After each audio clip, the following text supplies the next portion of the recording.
Do you know exactly what the collapse of a dynasty sounds like? It is not the boom of a cannon, nor is it the scream of the defeated. It is the sharp clink of a silver spoon striking the rim of a bone china teacup. Right here, in the drawing room of number 14 Kensington Square. Outside, the grey London rain is lashing against the cobblestones, but inside, the air is even colder. I am sitting in the high-back red velvet armchair, the very throne that used to belong to her, Lady Beatrice, my mother-in-law, the woman who once looked at me as if I were a speck of dirt on her designer shoes. She is over there in the corner. No, she is not sipping Earl Grey tea. She is on her knees. She is holding a rag and she is scrubbing the oak floorboards until they shine like mirrors. She dares not look up at me, because she knows if she misses a single spot of dust, I will deduct it from her wages. 6 months ago, I walked into this house as a bride, a naive girl from the north with a heavy bank account, sent here to rescue their rotting aristocratic title with my father's new money. They called me vulgar, they called me common, they spent my fortune, they insulted my dignity, and then they threw divorce papers in my face the moment they secured £5 million to pay off their debts. They thought they had won. They thought old money always wins. But they made a fatal error. They forgot that everything in this world is for sale if you have enough cash, including the bank's bad debts, including this mansion, and including their very souls. I did not sign the divorce papers. I did something far more cruel. I bought their lives. Do you want to know how I turned this arrogant aristocratic family into my personal servants? Comment number 1 below if you want to witness exactly how I made them pay for every single tear. This story will give you the ultimate satisfaction. Welcome to number 14 Kensington Square. If you stand outside looking through the black iron gates, you will see a masterpiece of Georgian architecture. Warm red bricks, ivy climbing poetically up the walls, and golden light spilling from the tall sash windows, suggesting a perfect warm home. But do you know the truth? It is merely the glittering shell of a tomb. On the first day I stepped in here, my luggage consisted of the latest Louis Vuitton trunks, but the house's luggage was silence. A silence so heavy you could almost hear dust falling onto the frayed velvet curtains. My life here begins at 7 a.m. every single day, not a second later. I must sit at the long mahogany table in the grand dining room, where the distance between me and my husband Charles is so vast we almost have to shout to hear each other. But of course, we are not allowed to shout. In the Wallington household, the volume must be kept at a polite whisper. And then comes the torture known as breakfast. Lady Beatrice, my mother-in-law, sits at the head of the table like an ancient queen guarding her throne. She never looks me in the eye when she speaks. She only looks at my hands. Bella, she would say, in that cold, received pronunciation accent. You are holding the fork incorrectly again. Do not grip it so tight. You look like you are holding a garden shovel. I hurriedly correct my posture, but she is never satisfied. And when you chew, please keep your lips sealed. We do not wish to hear the sound of food being crushed.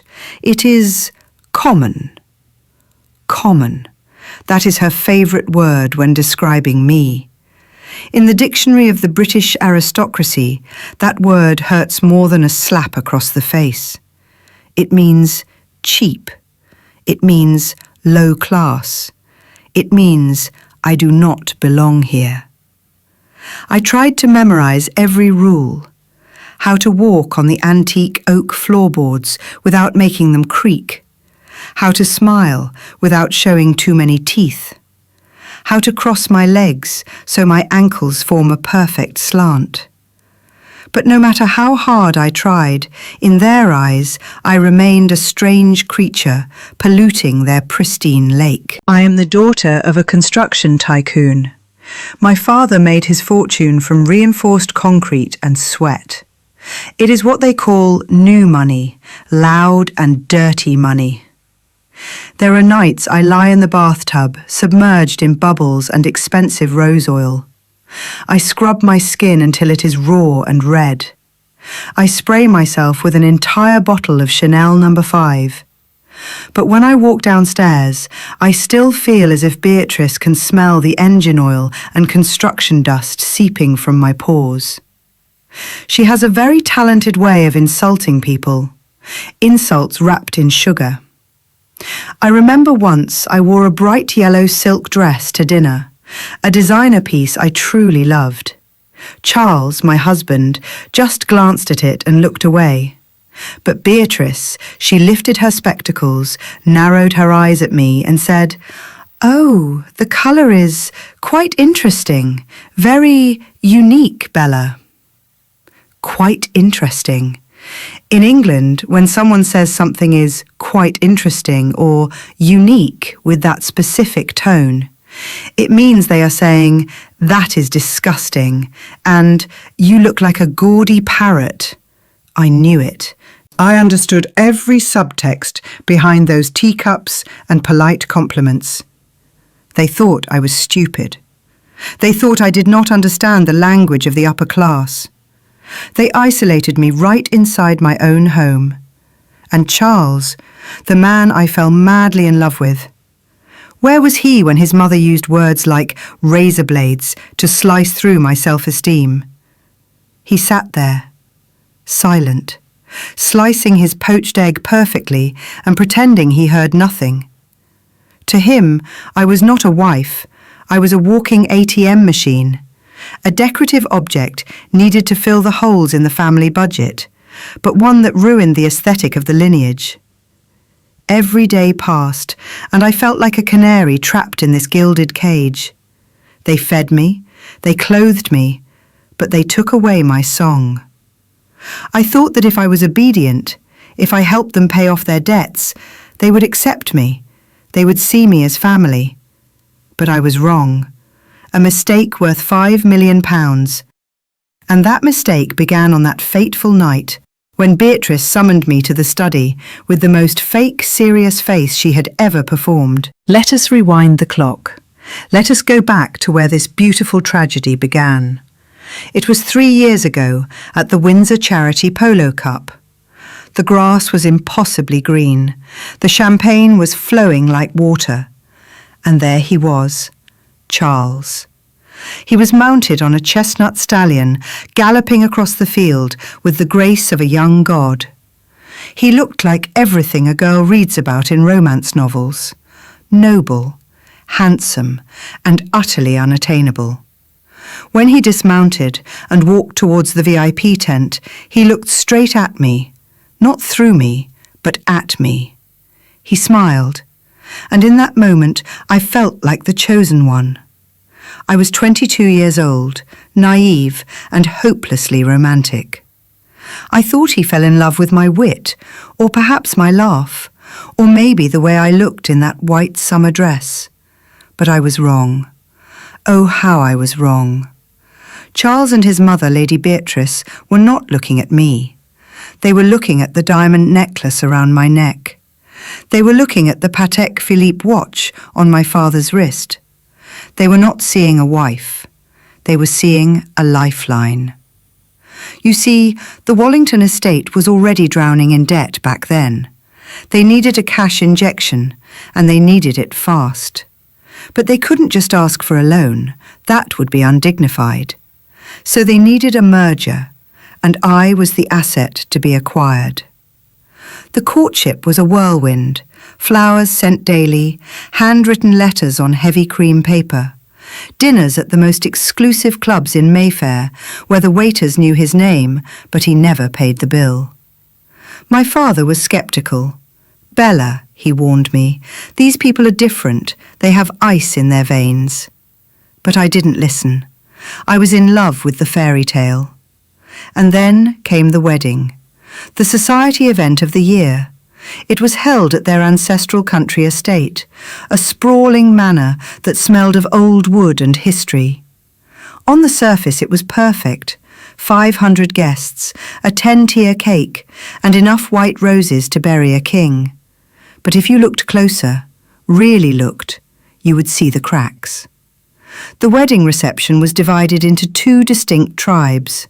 On the left was my family and friends from Manchester, loud, warm, happy, drinking beer and laughing with their whole hearts. On the right was the Wallington side, the old money. They stood in tight circles, holding their champagne flutes like weapons. They whispered behind their fans. They looked across the room at my family, not with curiosity, but with the same expression one wears when visiting a zoo. I remember walking past a group of Charles's cousins. They stopped talking the moment I approached, but as I walked away, I heard a distinct whisper. "She is pretty enough, I suppose, for a miner's daughter." And then a soft, cruel ripple of laughter. That was the moment I felt the first chill. I looked for Charles. I needed him to hold my hand, to tell me that we were a team.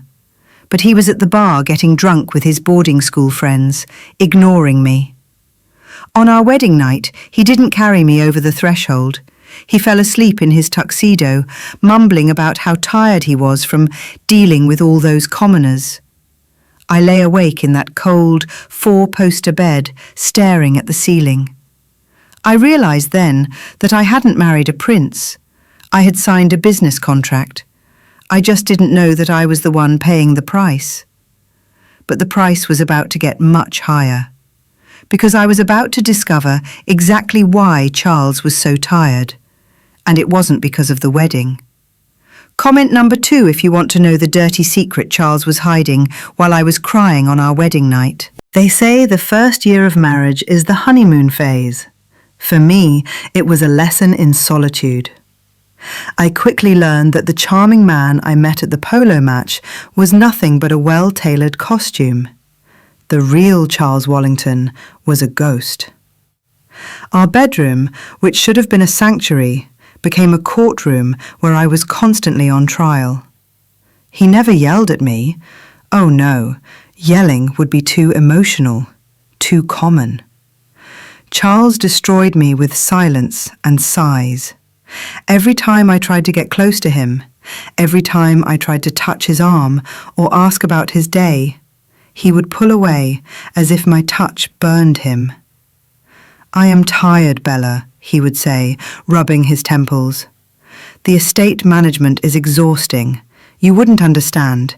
It is very complicated." He made me feel like a nuisance, like a demanding child asking for attention while the adults were talking. And then came the critiques, subtle but deadly. "Must you laugh so loudly at dinner parties, Bella? It echoes." "That lipstick is a bit too red, isn't it? It looks desperate." "You are trying too hard to fit in. It is painful to watch." He twisted my reality. He made me believe that the problem was me, that I was too loud, too clumsy, too unrefined to be loved by a man of his stature. I spent nights crying in the bathroom, wondering what was wrong with me, wondering why my love wasn't enough to warm him up. But the most pathetic truth was yet to come. I realized that my husband was not a man at all. He was a 30-year-old toddler, and his mother held the leash. I remember the day we went to buy a new car. I wanted a Range Rover, something sturdy and practical. But Charles couldn't make the decision. He literally could not sign the paper without calling her. "Mother thinks the Jaguar is more elegant," he said, putting the phone down. "But Charles, you are the one driving it," I argued. He looked at me with panic in his eyes. "Bella, please, Mother knows best about these things. Don't cause a scene." And it wasn't just the car. It was everything. She chose his ties. She chose where we went on holiday. She even critiqued the lingerie I bought. Mother says lace is tacky, Bella. Silk is preferred. Can you imagine the horror of hearing your husband quote his mother about your underwear? I looked at him then, really looked at him, and I saw the emptiness behind his eyes. He had no spine, no opinion, no soul of his own. He was just a hollow vessel filled with his mother's venom. He didn't love me because he was incapable of love. He only knew how to obey. But even a puppet has its secrets, and Charles had a secret that he kept hidden very well, or so he thought. While he was too tired to touch his wife, he seemed to have plenty of energy for someone else. Someone who didn't need to try so hard to fit in. Comment number 3, if you are ready to meet the woman who broke the final straw of my patience. In the movies, when a wife discovers her husband is cheating, there is usually a lot of screaming. Plates are thrown, slaps are exchanged, suitcases are tossed out of windows. But in Kensington, betrayal happens in a much quieter way. It happens in the silence of a cold hallway. It happens with the subtle rustle of a receipt slipping out of a pocket. It was a Tuesday afternoon. The dry cleaner had just returned Charles's favourite cashmere overcoat. I was checking the pockets before hanging it up, a habit I learned from my mother. My fingers brushed against a small piece of stiff paper, a receipt from Fortnum & Mason. Afternoon tea for 2. Date, yesterday. Time, 3 p.m. But yesterday Charles told me he was in a board meeting until 6. I brought the coat closer to my face, and then I smelled it. It wasn't the smell of cheap perfume or motel soap. It was a scent that hit me like a physical blow.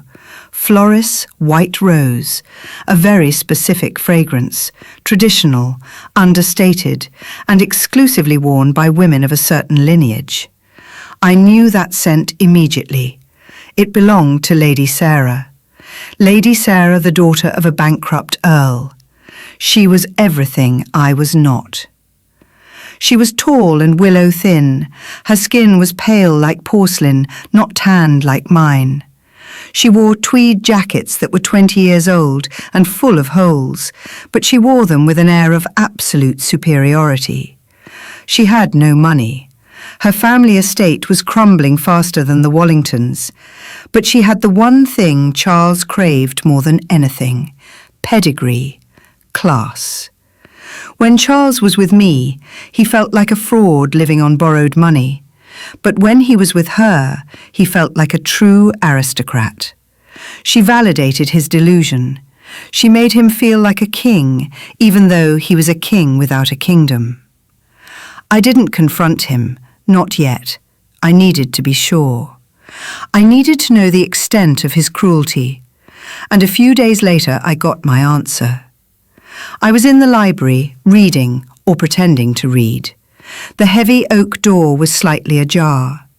I heard Charles's footsteps in the hallway. He was on the phone. His voice was different. It wasn't the tired, monotone voice he used with me. It was warm, alive. "I know, darling," he whispered. "I miss you too. It is unbearable being in this house with her." My heart stopped beating. I held my breath, pressing my back against the cold bookshelf. "Sarah, please be patient," he continued. "We just need to wait a little longer." There was a pause as he listened to her, and then he said the words that killed the last shred of love I had for him. "I cannot leave her yet, not until the renovation fund clears. We need that money, Sarah. Just think of her as a cash cow. Once she pays for the roof and the debts, we will figure out a way to get rid of her." A cash cow. That was what I was to him.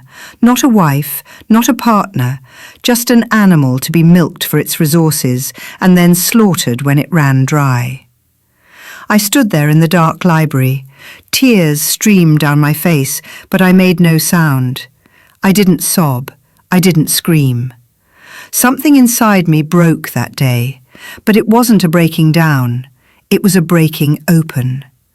The naive girl who wanted to be loved died in that library, and from her ashes a cold, calculating woman was born. I wiped my tears. I looked at the portrait of Charles's ancestor hanging on the wall, and I smiled. "You want a cash cow, Charles?" I whispered to the empty room. "Fine. But you forgot one thing about cows. They are heavy, and when they fall, they crush everything underneath them." I walked out of the library, not to pack my bags, but to call my lawyer. They say a house reflects its master. If that is true, then number 14 Kensington Square was on life support. The grand facade was crumbling, quite literally. That winter brought storms that the old roof simply could not withstand. In the West Wing hallway, right next to a painting worth £50,000, there was a plastic bucket. Drip, drip, drip. It was catching rainwater leaking from the ceiling. Every time the drop hit the plastic, it sounded like a countdown clock, ticking away the remaining days of the Wallington dynasty. But the rot wasn't just in the timber beams, it was in the bank accounts. I had done my research. The Wallington fortune was a myth.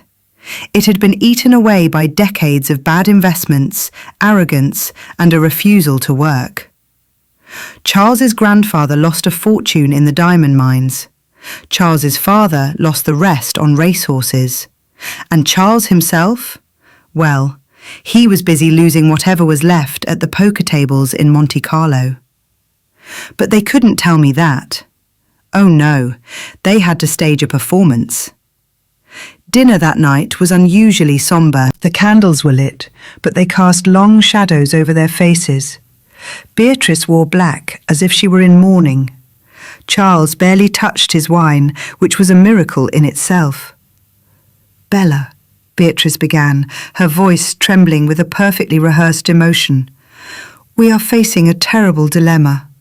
She paused for dramatic effect, dabbing her dry eyes with a lace handkerchief. "The estate is in danger. Not just this house, but the country manor too. The Historical Society says we must renovate immediately to preserve the architectural integrity." Charles chimed in on cue, looking at me with puppy dog eyes. "It is a tragedy, really. We are merely custodians of history, Bella. It is our duty to England to save these buildings. But the banks, they don't understand culture. They only understand profit." I sat there cutting my steak, listening to their lies. They weren't talking about history. They weren't talking about duty. They were talking about the £5 million debt that was about to swallow them whole. They needed cash to pay off the sharks circling Charles. They needed cash to keep Beatrice's social club membership active. But they wrapped their greed in the flag of patriotism. "How much?" I asked, keeping my voice flat. Beatrice sighed deeply, as if the number physically hurt her. £5 million.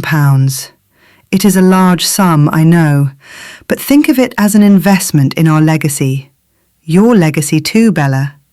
One day your children will inherit all of this." My children. The children Charles refused to have with me. The audacity was breathtaking. They were asking the cash cow to save the slaughterhouse. I looked at the plastic bucket in the hallway. Drip, drip, drip. I looked at Charles, who was holding his breath, waiting for me to take the bait. I knew exactly what they were doing. They were desperate, and desperation makes people careless.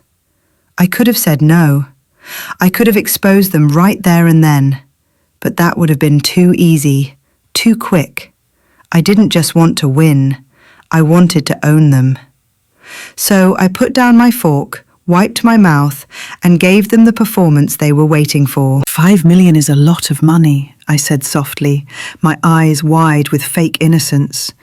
But family comes first, doesn't it, Beatrice? We cannot let our heritage fall apart. I saw the relief wash over their faces. It was almost comical. They thought they had hooked the fish. They didn't realise they had just invited a shark into the boat.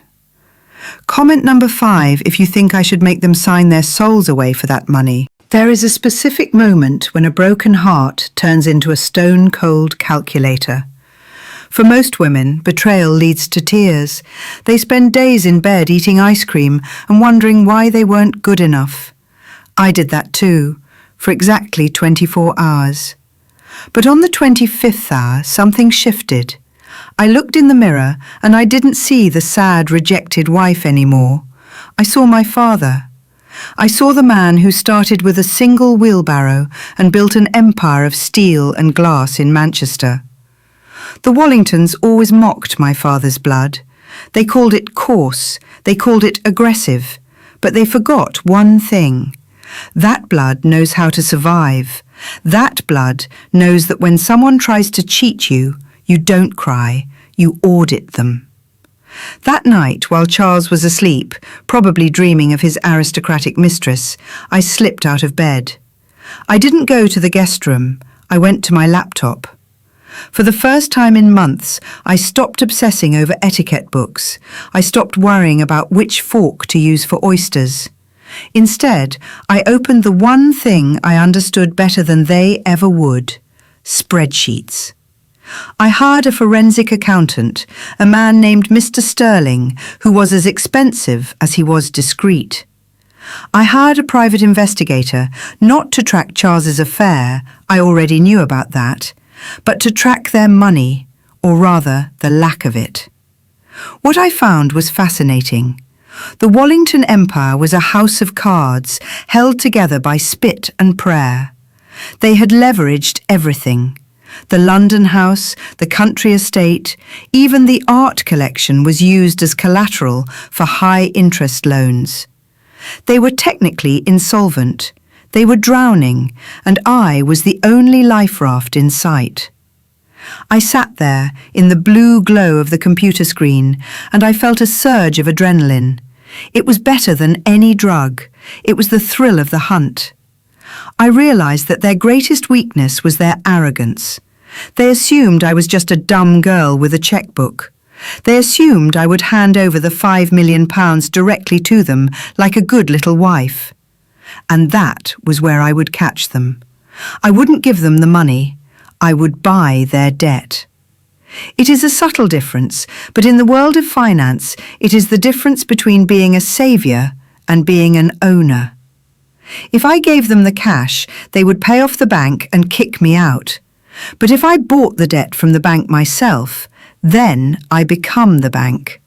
I become the one holding the axe over their necks. I spent the next 3 nights structuring the deal. I set up a shell company, Titanium Ventures, a name that sounded strong, unbreakable, just like me. I drafted the papers myself before sending them to my lawyers. Every clause was a trap. Every paragraph was a cage. I looked at Charles sleeping peacefully in our bed, his mouth slightly open, his face relaxed in the ignorance of privilege. He had no idea that the woman lying next to him was no longer his wife. She was his creditor. He thought he was playing a game of chess with a novice. He didn't realize I had already bought the board. The next morning at breakfast, when Beatrice asked if I had considered their proposal, I didn't flinch. I didn't stutter. I looked her straight in the eye and gave her the warmest, most terrifying smile of my life. "Yes, Beatrice," I said, sipping my tea without a sound. "I have decided to help. I will make the transfer happen." She beamed at me, a predatory smile of victory. "Oh, Bella," she exclaimed, "you have made the right choice. You are truly becoming one of us." I almost laughed out loud. "One of you?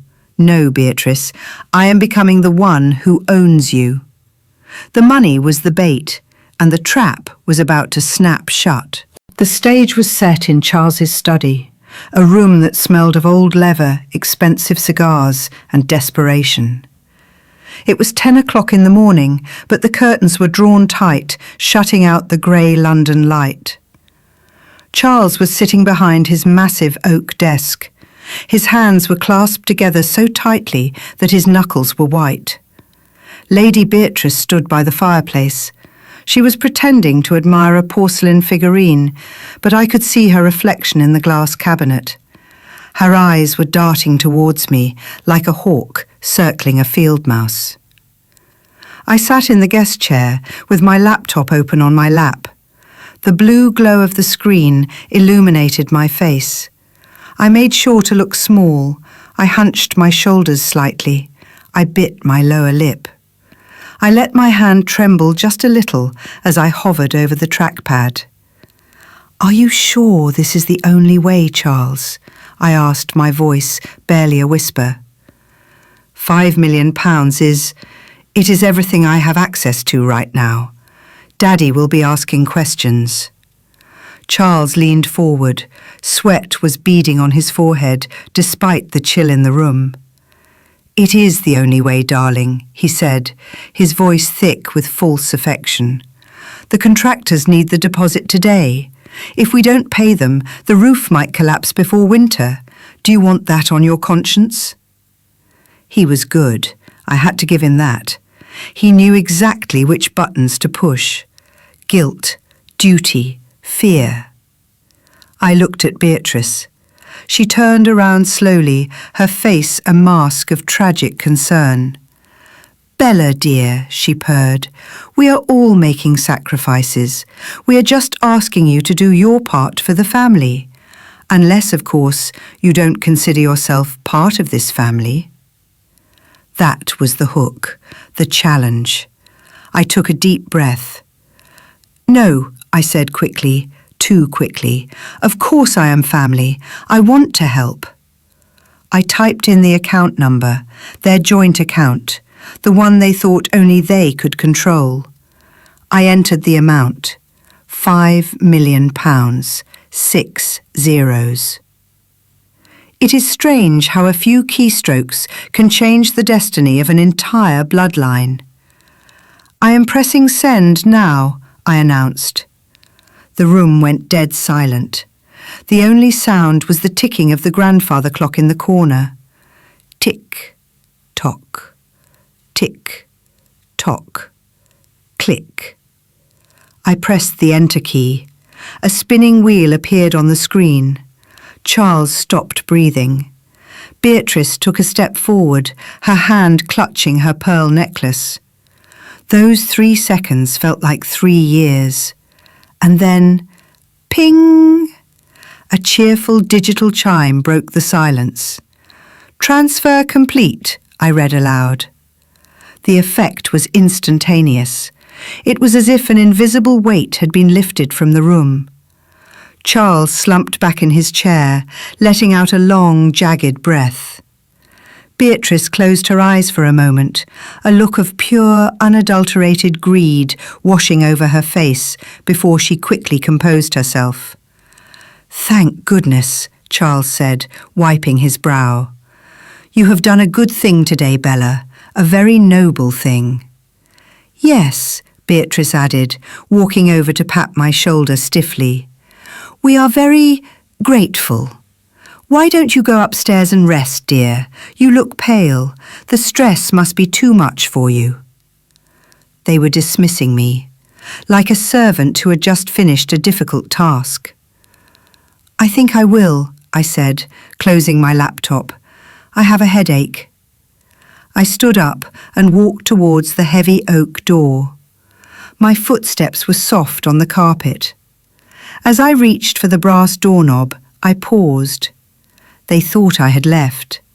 They thought the thick door had clicked shut behind me. But I had left it open just a crack, just enough to hear the victory celebration.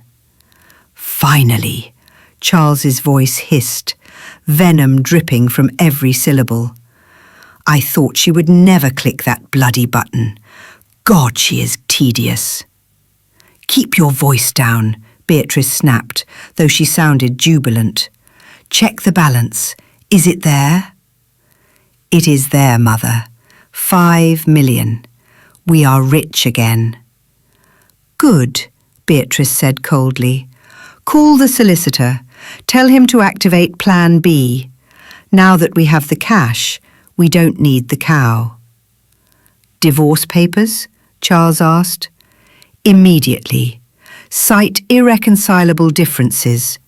Get her out of my house before the end of the week. I cannot stand the smell of her cheap perfume one day longer." I stood there in the hallway, my hand still resting on the cold brass handle. A normal woman would have collapsed.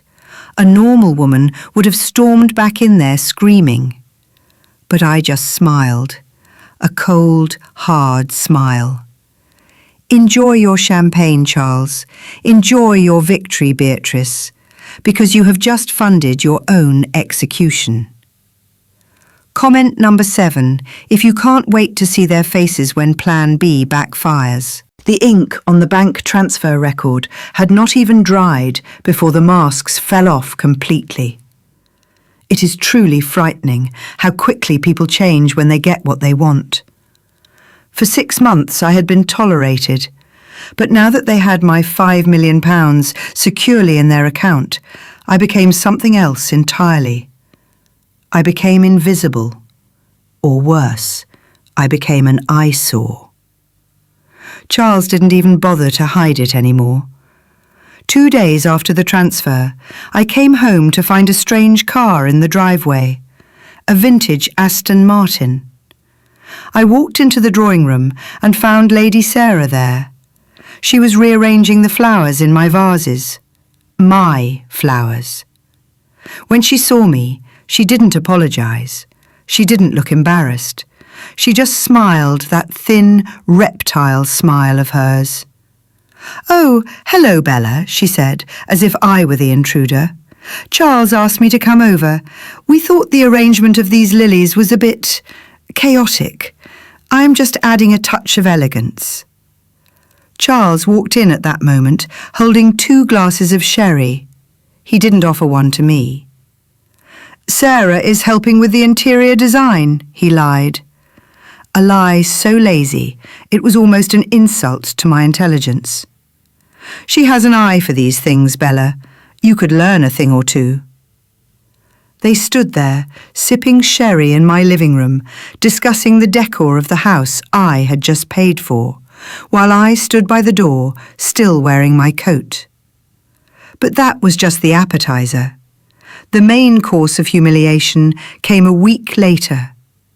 It was the annual pre-Christmas dinner, the most important event in the Kensington social calendar. I had spent weeks preparing for it.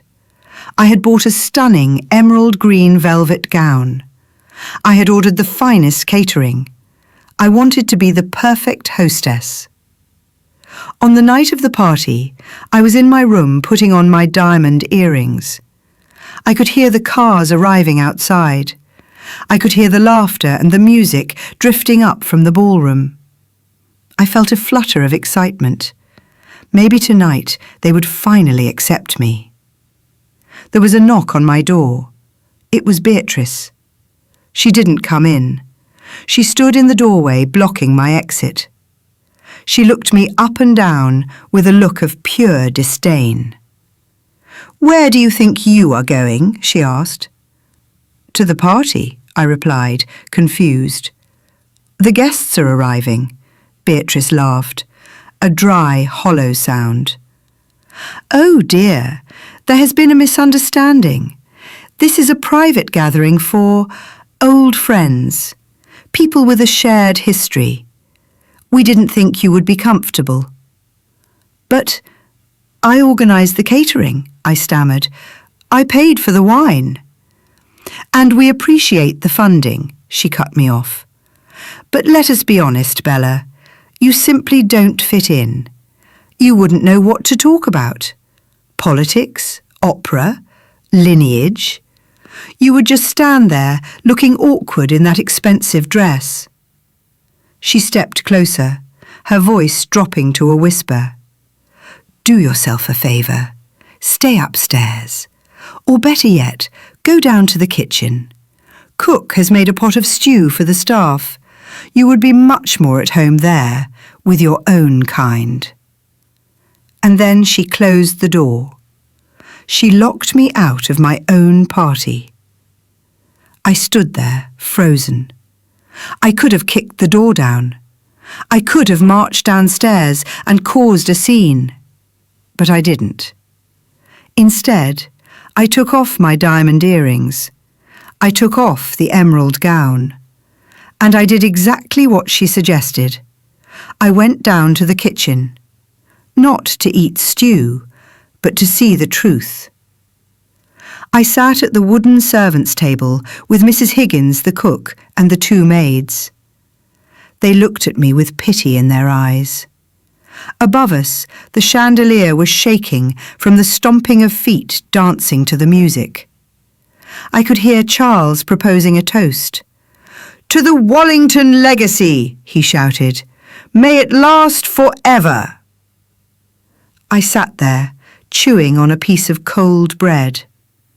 I listened to them drinking my wine, eating my food, laughing at my expense. Mrs. Higgins reached out and touched my hand. "It is not right, Ma'am," she whispered.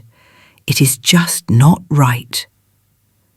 I looked at her kind, tired face, and for the first time in a long time, I felt calm, deadly calm.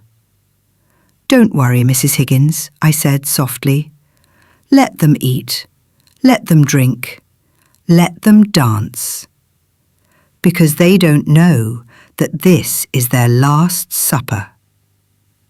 They treated me like a servant tonight, so it is only fair that tomorrow I treat them like employees. The time for mercy is over." And what about you? If you were locked out of your own party, if you were forced to eat scraps in the kitchen while they drank the wine you paid for, what would you do? Would you flee in tears to salvage your last shred of dignity? Or would you stay? Would you swallow the humiliation just to wait for the perfect moment to twist the knife? Tell me, where does your breaking point lie? Because mine was just obliterated. Time is a funny thing. Sometimes it crawls, and sometimes it flies. 6 months had passed since the wire transfer, 6 months of renovations.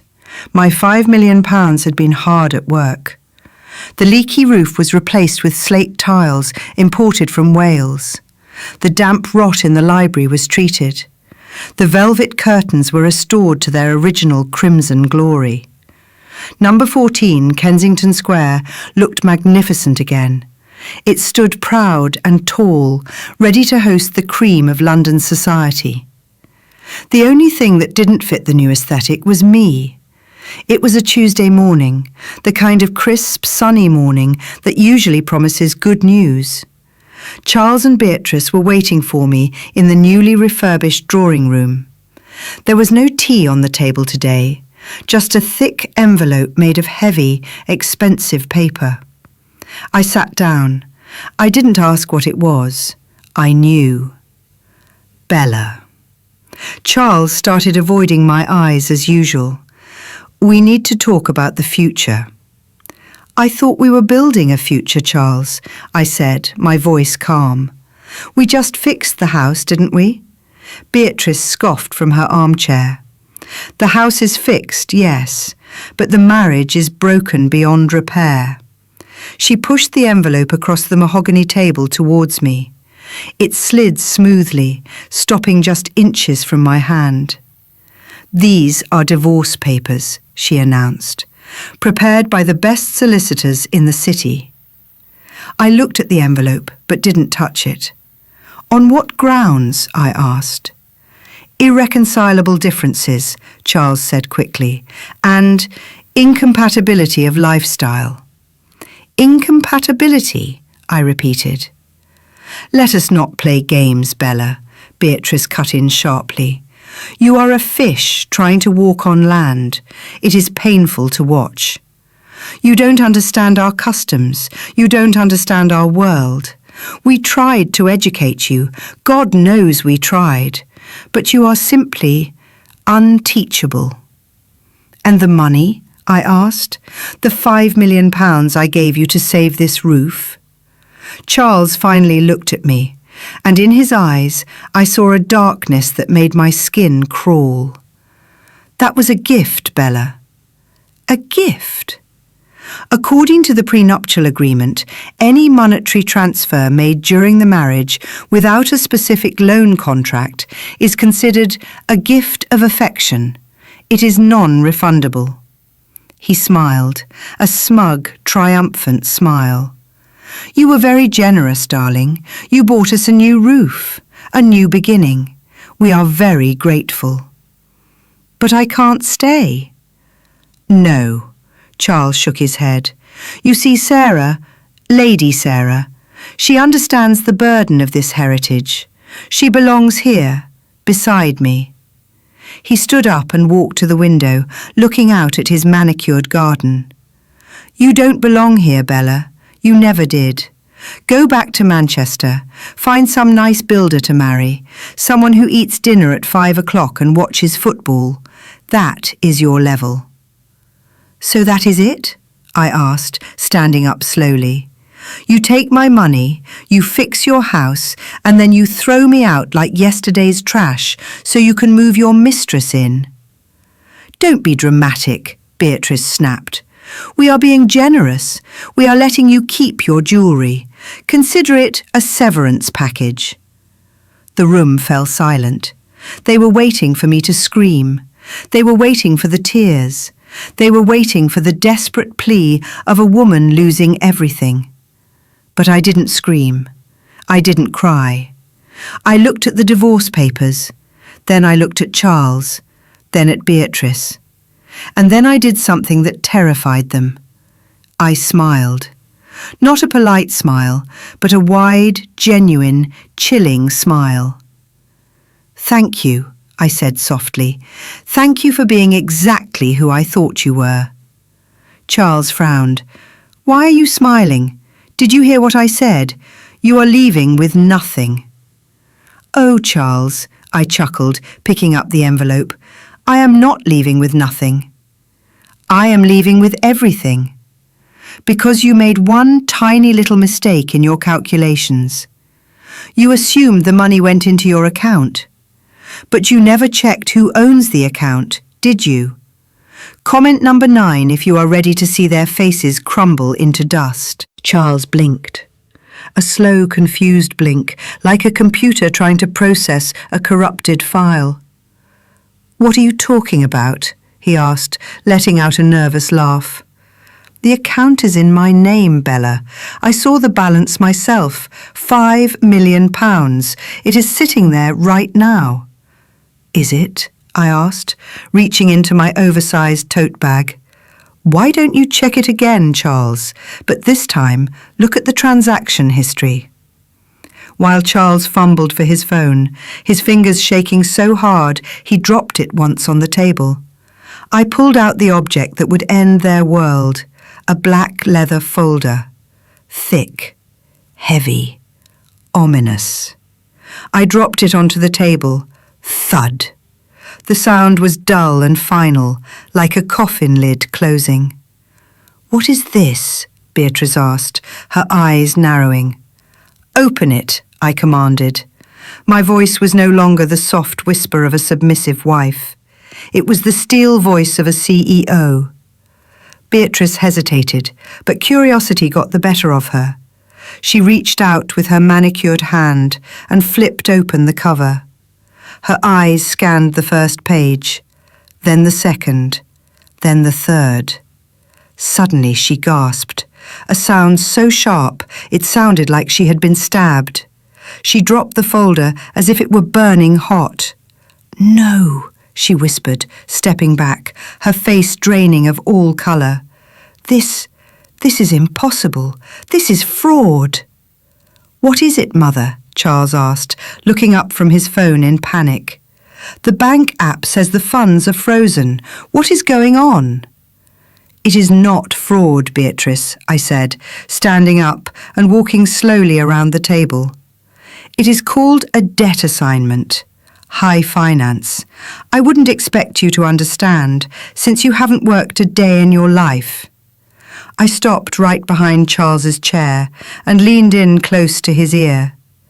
You see, Charles, when you asked me for £5 million to pay off your debts, you made a critical assumption.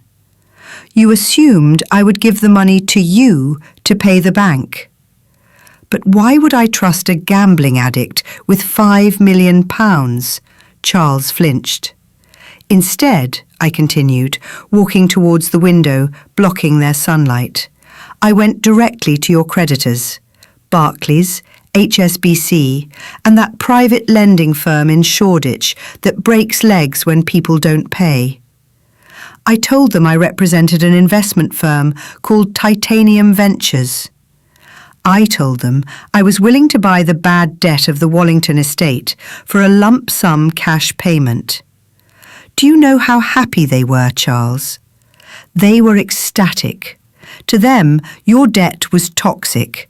They were desperate to get it off their books. They sold it to me at a discount.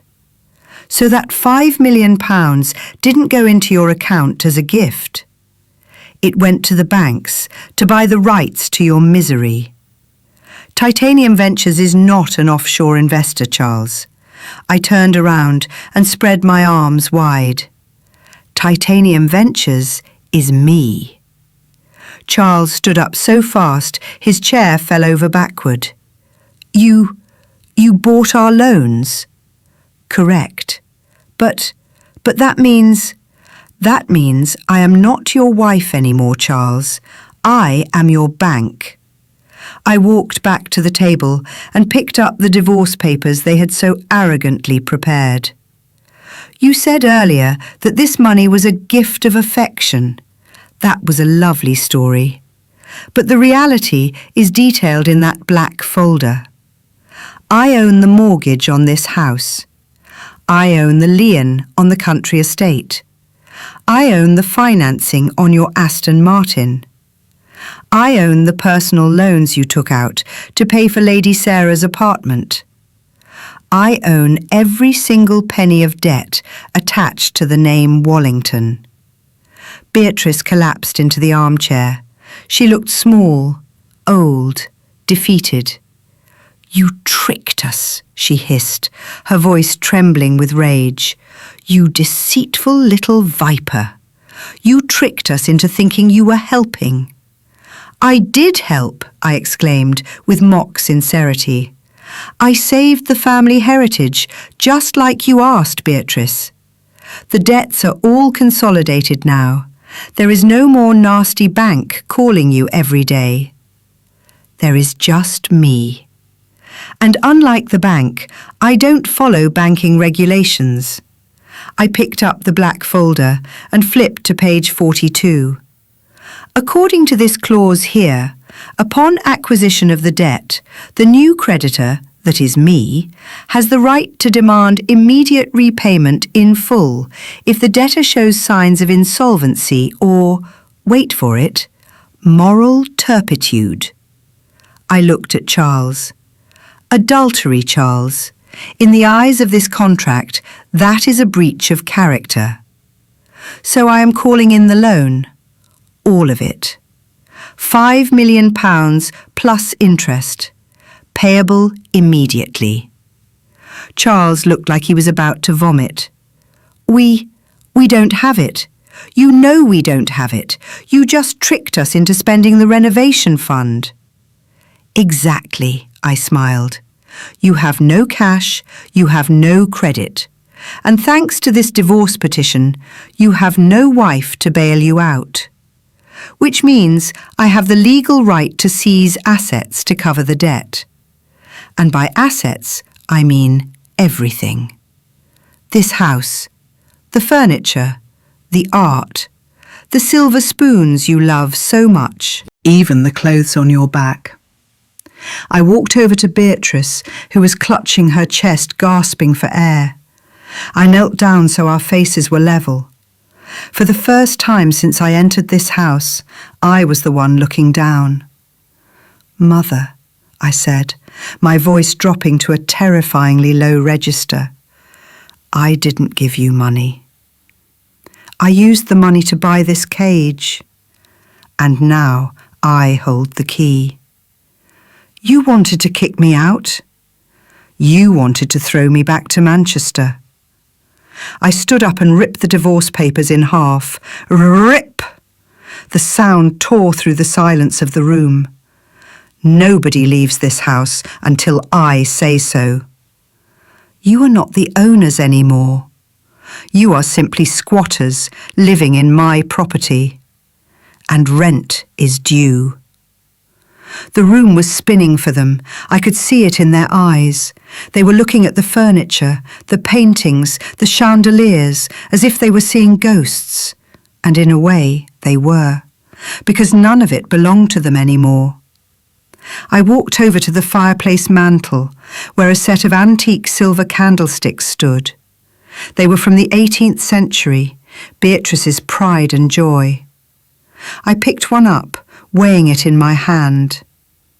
"Heavy," I remarked casually. "Solid silver. This should fetch a few thousand at auction." "Put that down!" Beatrice shrieked, lunging forward, but then stopping short as if hitting an invisible wall. "You cannot sell the family silver. It has been in the Wallington name for 6 generations. Key word, Beatrice. Has been. I put the candlestick down with a loud clatter. You see, when you default on a loan of this magnitude, the creditor has the right to liquidate assets to recover losses. And since you have no cash, I have to take things. I pulled a pen out of my pocket and pointed it at the massive oil painting hanging above the fireplace. It was a portrait of Charles's great-grandfather in full military uniform. Item number 1, portrait of General Wallington. Estimated value £20,000. I think I will sell it to that American hotel chain that likes British kitsch. It would look great in a lobby in Las Vegas, don't you think? You wouldn't dare, Charles whispered, his face pale. That is my ancestor. He is an asset, Charles, just an asset on a spreadsheet. I turned to Charles and dangled a set of keys in front of his face. Jingle, jingle. Item number 2, the 1964 Aston Martin DB5. You love that car more than you love me, don't you, Charles?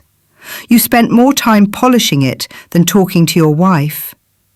No, Charles choked out, reaching for the keys. I pulled them back. Too late.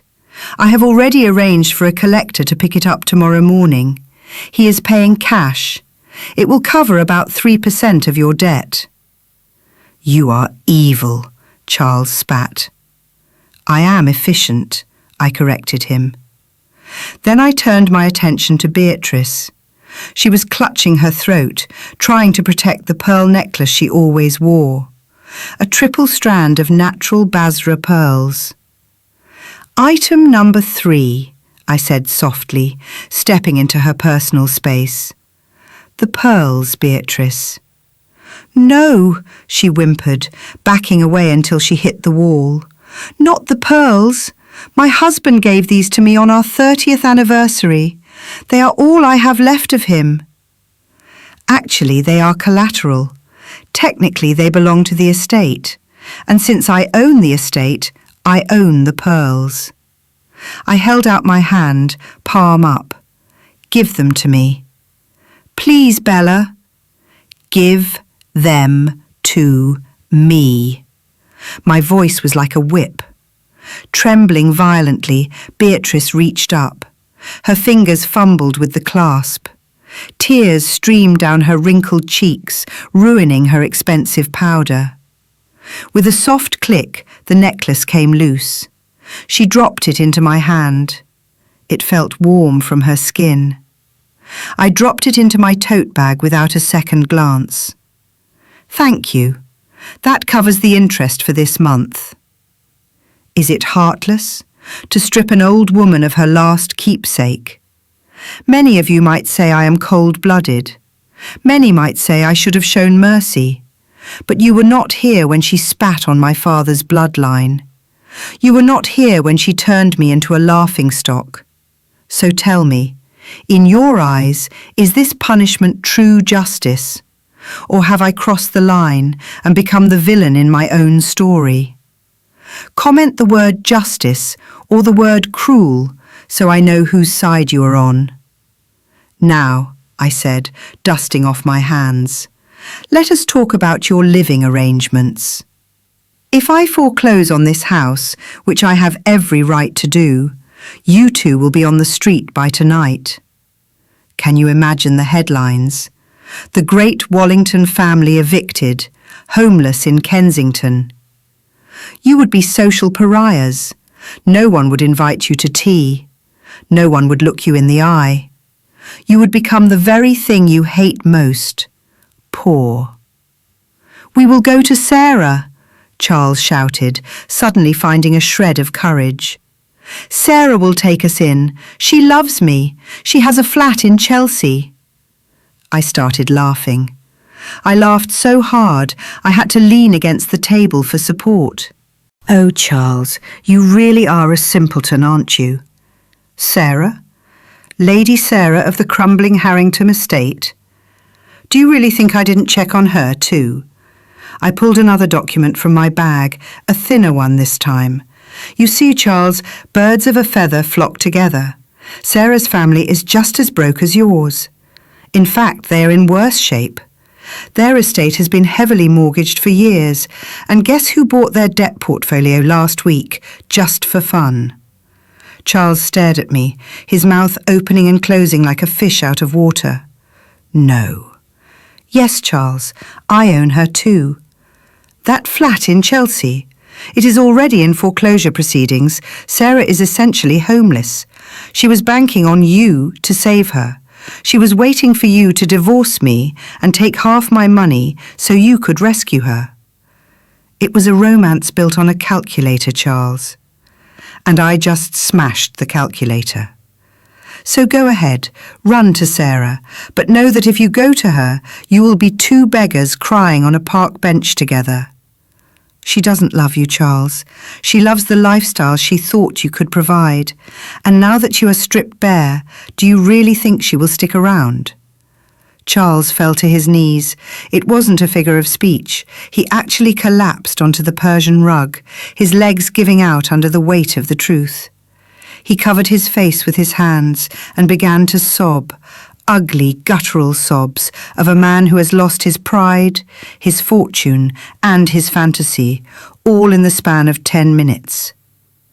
Beatrice stood by the wall, looking at her son with a mixture of disgust and horror. They were broken, completely and utterly broken. I looked at the time on my diamond watch. Well, I said cheerfully, this has been productive. But I have a board meeting to attend. Titanium Ventures is a busy company after all. I will leave you two to process this. Oh, and Beatrice? She looked up at me, her eyes red and swollen. Don't touch the silver candlesticks. I have counted them.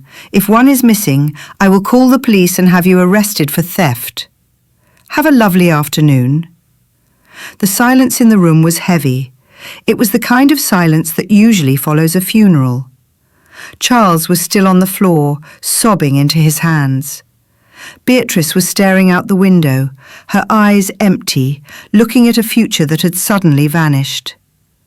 I sat down at the head of the table, Beatrice's seat. I opened my laptop again, and the sound of my typing was the only thing cutting through the gloom. Now, I said, my voice brisk and professional, we have two options here, and because I am a benevolent creditor, I am going to let you choose. They didn't look up. They were too broken to hope. Option 1, I continued. I call the Serious Fraud Office. Charles's head snapped up. Fraud? He croaked. Yes, Charles, fraud. You see, when you applied for the renovation funds, you signed a document stating the money would be used exclusively for structural repairs. But my forensic accountant found some interesting transfers. £20,000 to a gambling site in Gibraltar. £15,000 to a luxury jeweller on Bond Street. Technically, that is embezzlement of corporate funds. Since Titanium Ventures provided the capital, you stole from my company. The sentence for that is usually 5 to 7 years in prison. And not a nice prison, Charles. I am talking about Wormwood Scrubs. I hear the food is terrible and the roommates are quite affectionate. Beatrice let out a strangled cry. You cannot send him to prison. He is a Wallington. Then you should like option 2, I said, smiling. I reached into my bag and pulled out 2 crisp stapled documents. I slid them across the table. Employment contracts. Beatrice stared at the papers as if they were venomous snakes. Employment? Yes, you need to pay off your debt. And since you have no marketable skills, I have found positions for you right here. I need staff, Beatrice. Good staff is so hard to find these days. I need a head housekeeper, someone with an obsessive attention to detail, someone who knows exactly how to polish silver until it blinds you, someone who knows that tea must be stirred from 6 to 12 o'clock without clinking. That sounds like you, Beatrice. Her mouth fell open. You expect me to be a maid in my own house? It is not your house anymore, I reminded her sharply. And it is not just being a maid, it is a management position. You will report directly to me. Your duties will include laundry, ironing, cleaning the bathrooms, and ensuring my afternoon tea is served precisely at 4. And Charles, I turned to my husband, I need a chauffeur. I sold your Aston Martin, but I kept the Rolls-Royce. I need someone to drive me to my meetings, someone who knows London well.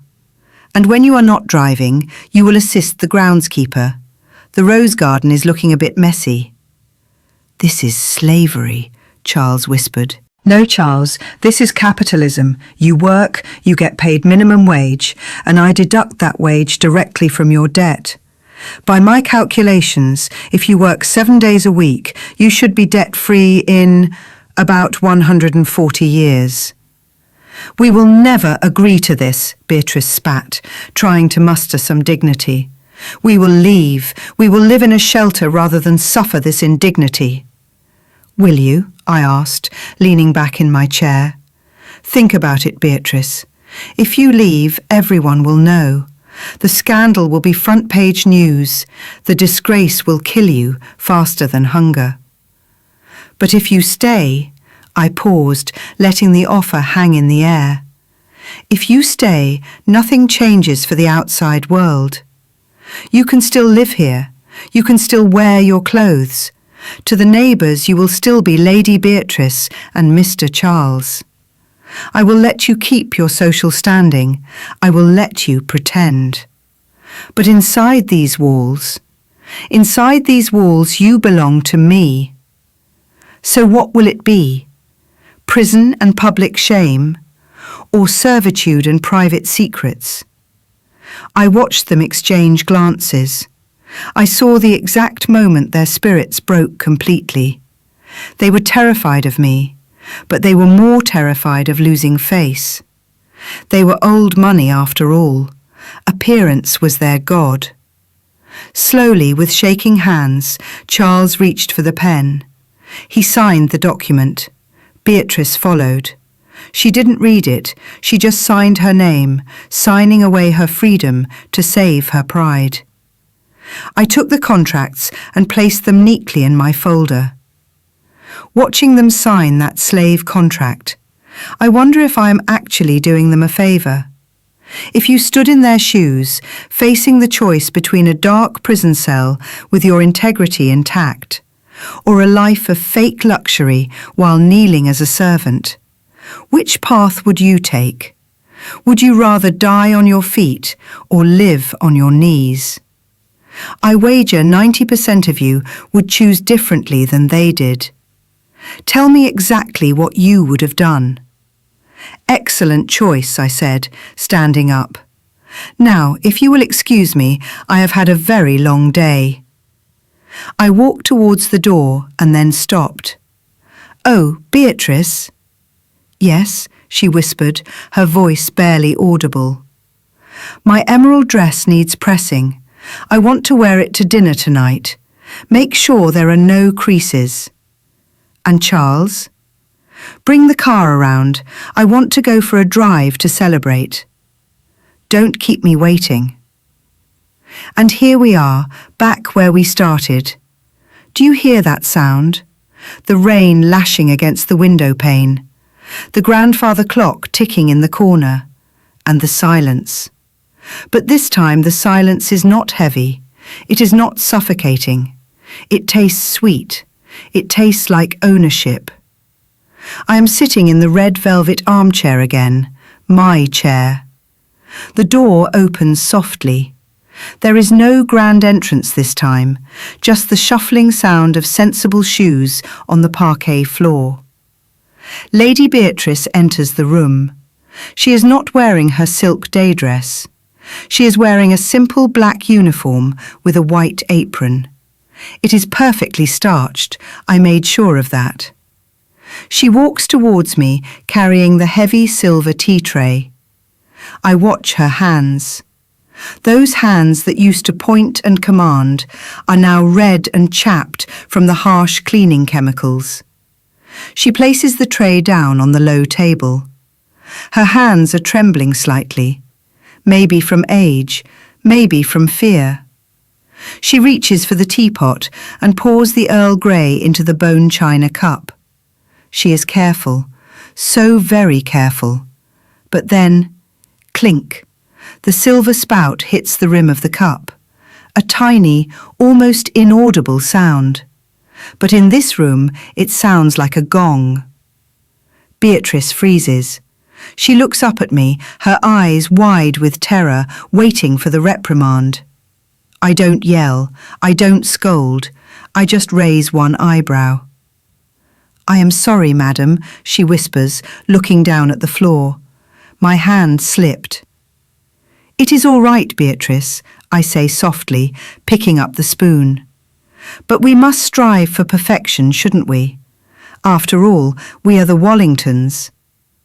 I hand the spoon to her. Do it again. She takes the spoon, she dips it into the tea. Remember the rule, Beatrice, I instruct, leaning back and crossing my legs. 6 to 12 o'clock, gently. Do not bruise the tea leaves. And absolutely no noise. I watch my mother-in-law, the woman who taught me these ridiculous rules, now performing them for me like a trained monkey. She stirs the tea, back and forth, silent, submissive, perfect. That will be all, I dismiss her with a wave of my hand. You can go polish the silver now. Yes, madam. She backs out of the room, closing the door soundlessly behind her. I lift the cup to my lips and take a sip. It is delicious. I look out the window. Down in the garden, through the pouring rain, I can see a figure in a yellow raincoat. It is Charles. He is on his knees weeding the rosebed. The mud is splattered all over his face. The man who wouldn't touch a door handle without a glove is now digging in the dirt to earn his keep. He looks up at the window. He sees me. For a second our eyes meet through the glass and the rain. I raise my teacup in a silent toast. He looks away, defeated, and goes back to the mud. I turn away from the window and catch my reflection in the gilded mirror above the fireplace. I stare at the woman looking back at me. Her posture is rigid, her face is impassive, her eyes are cold as ice. I don't see the naive girl from Manchester anymore. I don't see the warm daughter of a builder. I see someone else. I see someone powerful, someone ruthless, someone who values control over love. I smile. It is a dry, hollow smile, the kind of smile Beatrice used to wear. And I realize the irony of it all. I wanted to destroy the old money, but in the process of conquering them, I have become them. I have absorbed their cruelty. I have mastered their coldness. I have won the game, but I have lost my warmth. But looking around this magnificent room at the empire I now rule with an iron fist, I decide that warmth is overrated. I put the cup down without a sound. 6 to 12. Finally, I whisper to the empty room. I have finally learned how to be a true aristocrat. Thank you for the lesson, Mother dear. A satisfying conclusion, but it leaves a cold aftertaste, doesn't it? Bella has won this Game of Thrones, but the price she paid was her own innocence and warmth. She chose to become a monster in order to defeat the monsters. In your opinion, is this transformation a complete victory, or is it the beginning of a new tragedy? If you held the power of life and death in your hands, like Bella did, which path would you choose? Would you keep them close, as servants, tormenting them every day, while reigning as a lonely queen in this cold castle? Or would you have thrown them onto the street, sold the house, and reclaimed the vibrant smile of the Manchester girl she once was? Does revenge ever truly bring happiness? Please leave your thoughts in the comments section below. I am very curious to know, if you were the creditor, how would you have settled this debt? Thank you for listening to Bella's story.